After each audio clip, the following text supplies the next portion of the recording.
Cold War is a misnomer because the bloodshed in the Third World was horrendous.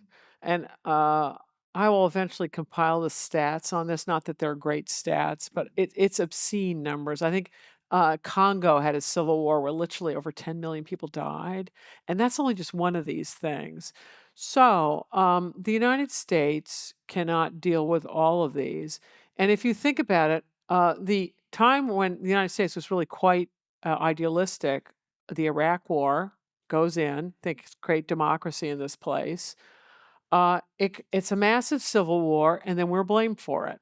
So be careful about where you intervene because you may not be able to stop a thing, and then you'll get blamed for what's going on. So Bangladesh is horrible, but it is not you will get overextended if you intervene in everything under the planet. Also, there's a question of why the United States or anyone should be doing all of it. Shouldn't it be through the UN and other things? The really key thing was winning the Cold War. So Nixon absolutely did prioritize getting the mail through to Mao. He did.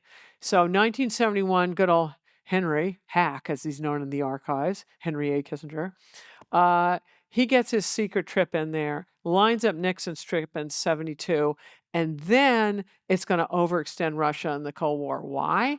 Because with this Sino-Soviet split and all the rest of it, Russia has to militarize its entire border with China. It's already militarized its entire border with Europe, right? Think about this. And you're talking about mechanized nuclear armed forces with all the tanks and everything else that goes with them. It is not cheap.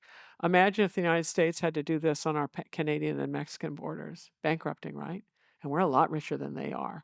So we team up with China. We provide them all kinds of naval technology, which is not going to bother us. They give us listening posts. Again, we love listening posts, right up on the Russian border. And the Russians are scared stiff of the Chinese. The Chinese with good military equipment, that wouldn't be a good thing for them. When Eisenhower was president and he built these bases in Pakistan to have the U-2 planes and go to Yeah. Russia, we had bases in Turkey, we had bases in Japan, we had bases in a lot of other places in Europe. This like marginal increase in coverage, was it really worth Oh, yeah. breaking off the alliance with India or I like don't. pissing off India? Oh, yeah. Sorry, India. I think at the time people felt we absolutely have to be able to cover everything. And I don't know the details of where they had their nuclear this and that stored and things and all their testing areas, but I'm sure you needed to have the entire place covered.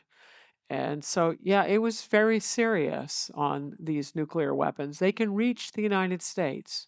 So we had better know what's going on.